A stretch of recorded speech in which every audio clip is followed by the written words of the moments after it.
এক কাপ চায়ে নতুন সকাল। আর নতুন বাসায় এসে সকালে ঘুম থেকে উঠে কি কি কাজ করলাম সেটাই আপনাদের সাথে শেয়ার করব। আজকের সকালটা একটু অন্যরকম ছিল। সকালে ঘুম থেকে উঠে আমার ফেসটা দেখছিলাম, ফেসের কি অবস্থা দেখেন, কি হাল করেছি। কাজ করতে করতে একবারে ফেসের অবস্থা 12টা বেজে গেছে। কিচ্ছু করার নাই, আস্তে আস্তে সবকিছু ঠিক হয়ে যাবে। তারপরে ব্রাশ নিয়ে বেসিংয়ে চলে আসলাম। আগে ব্রাশ করে মুখ ধুবো, তারপরে অন্যান্য কাজ।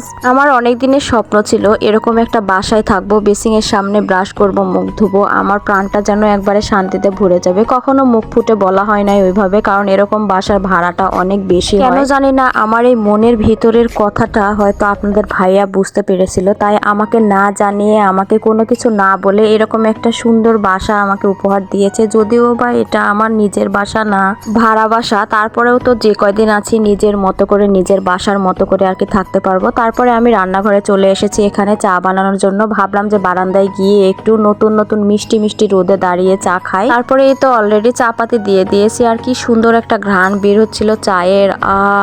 একবারে মনে হচ্ছিল গরম গরমই খেয়ে ফেলি।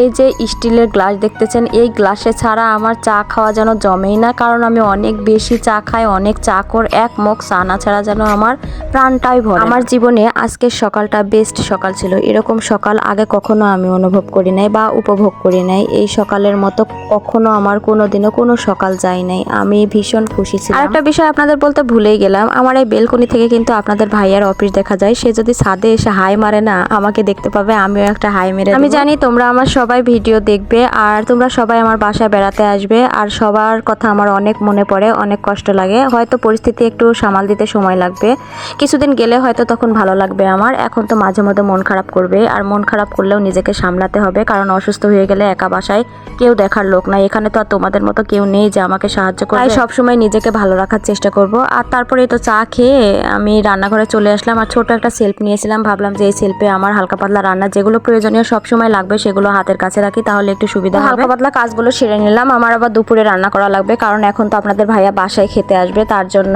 আর কি রান্না রেডি করে রাখা লাগবে। একটাই তার লাঞ্চ টাইম। এখানে জাটকা ইলিশ মাছ নিয়েছিল, সেগুলো ভাজলাম। আর আমার মা দেশের থেকে শোলা কচু পাঠিয়েছিল, অনেকে হয়তো কাঠ কচু, অনেকেই বলে সেই কচু দিয়ে নাকি ইলিশ মাছ রান্না করলে অনেক মজা লাগে। তো যদিও বা বড় ইলিশ নাই, জাটকা ইলিশ আছে, সেই ইলিশ দিয়ে রান্না করে নতুন ট্রাই করে আসলে দেখবো যে খেতে কেমন লাগে। যদি সত্যি অনেক ভালো লাগে তাহলে বড় একটা ইলিশ কিনে আর কচু কিনে ভালো করে রান্না করে খাবো। রান্নাঘরে দুইটা চুলা ছিল, এক চুলায় আমি কচুর তরকারি রান্না চড়াই দিয়েছি, আর আরেক চুলায় আমি দিয়ে দিলাম ফুলকপি দিয়ে, আলু দিয়ে, সিম দিয়ে ভাজি। এই ভাজিটা গরম গরম ভাতে শীতের দিনে কিন্তু খেতে অনেক মজা লাগে। আমি ফুলকপি বেশিরভাগই ভাজি করেই খাই। আজকে সকাল থেকে দুপুর পর্যন্ত আমার কাজ করতে করতে সময় চলে যাচ্ছে। নতুন বাসায় বুঝেন তো প্রচুর পরিমাণে কাজ থাকে। কত কাজ আরো করেছি সেগুলো আপনাদের সাথে আর কি শেয়ার করা হয় না। সব কাজের ফুটেজ তো আর ওইভাবে নেওয়ার সময় থাকে না।